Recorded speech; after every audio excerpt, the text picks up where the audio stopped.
Hello, and thank you for attending Bluestem. This is Marta Keane, and I'm with Will County. I'm here to talk to you today about how you can improve the environment and save money while doing it by embracing energy efficiency and also recycling. The first thing about energy you should know is that the electricity that comes to us from various power sources comes to us through the grid system that ComEd has been upgrading and installing smart meters on. A smart meter is a digital electric meter that collects energy usage and sends that information to the utility. It eliminates estimated billing and allows real-time pricing. So there's a program called hourly pricing that we highly recommend if you have any ability to control your electric use. Electric rates are very low at night. So if you run your dishwasher, your clothes washer, or if you have a plug-in vehicle and you plug that in at night, you're going to have a lower rate of electricity, even if you're using the same amount, than if you plugged it in during the day. So it's something to consider. There are a variety of programs with ComEd and with NICOR, including a free home assessment where they will give you energy efficiency products and they'll make recommendations for you just so you can save energy. Switching to a programmable thermostat, switching to LED lights, replacing your old appliances with Energy Star appliances, using advanced power strips, installing shower heads and faucet aerators that are going to use less water.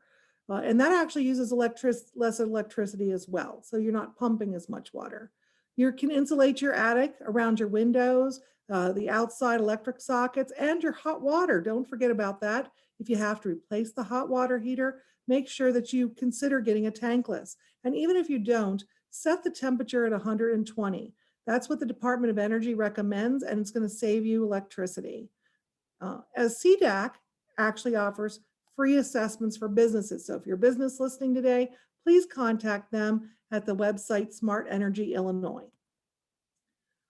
Also consider reusing whenever possible. It's one of the R's that gets forgotten, and there's more opportunities now than ever before. You're joining us on Facebook. Use Facebook Marketplace to buy used items, garage sales, thrift stores. Borrow or rent things instead of buying them, but whenever you do borrow, make sure you return it in very good condition. Share items with friends and family when possible, and in your yard, leave the grass clippings laying there. They will actually insulate the lawn in times of drought, and they're actually a nitrogen source, which is a fertilizer. If you do need to rake them up or you have other materials, start a compost, use the finished material as mulch or fertilizer. That'll also give you a chance to get rid of those veggie scraps. And support composting processors. Make sure instead of getting sod for a bare spot in your yard, you actually buy some compost and throw some seeds in it. It's going to grow great. And thinking about the way that we look as a society at items that are new, we're always bragging about the things that we get when they're brand new. We should be bragging about the things that we get that have lasted a long time. Okay, think about vintage clothes. Think about using a purse that's gotten refinished. A shoe repair shop will actually refinish a leather purse. Okay, everybody likes to talk about their grandmother's ring. Why aren't we doing that with everything? Think about trunks, or think about silverware sets, things like that, that our grandparents and parents may have that they're no longer using that we would want to show off. And also stop using disposables. I know during COVID, that was the thing we had to use, but they're coming back with reusable cups. So please make sure that you're using those whenever possible. On recycling itself, we do need to be aware that we should not contaminate the recycling. There's a lot of items that can be recycled, but not everything can go in the curbside programs. So please understand that we are no longer taking some of the items that we used to take because they were never being recycled in the first place. And the contamination rate for bales being sent for manufacturers to turn into new products is set at 0.5% in a 2,000-pound bale. That's very little that can be that cannot be there, that's not supposed to. So plastic bags are the absolute most common item that people throw in there. Even if they're not throwing plastic bags in, they might put their recyclables in a plastic bag. We've got to stop doing that. This picture shows what happens at the sorting facilities when lots of plastic bags get caught up in the gears, and it can take 5 or 6 shutdowns each day to clear these bags by hand.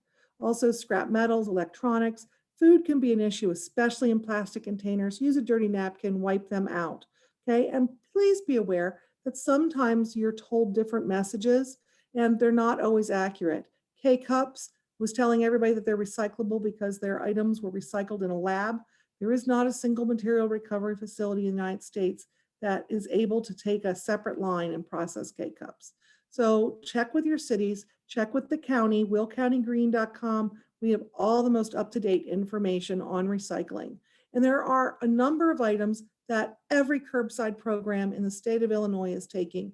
And we've participated in a contamination task force identifying these. They're on our website, willcountygreen.com. They're also on the state EPA's website. Okay, and so just keep in mind, you can do a lot of your bottles, tubs, and jugs with plastics, your glass, your aluminum, your steel, and your paper, right? Just try to stick with those things, and then the specialty items bring to special drop-offs. So the last thing I want to tell you is to avoid overpackaged items. Reach manufacturers and tell them, call those 800 numbers, write your newspaper, tell your legislators you want to make sure that you have less packaging and the packaging you have is recyclable or compostable, right? And last thing that I'll remind everybody is you can put the caps back on those plastic bottles when you recycle them. We used to tell people they couldn't do that, and it's been about 10 years now, and we still get a lot of folks who don't realize they can put those caps back on. So thank you so much for being here today. Enjoy the rest of the festival and be a great recycler.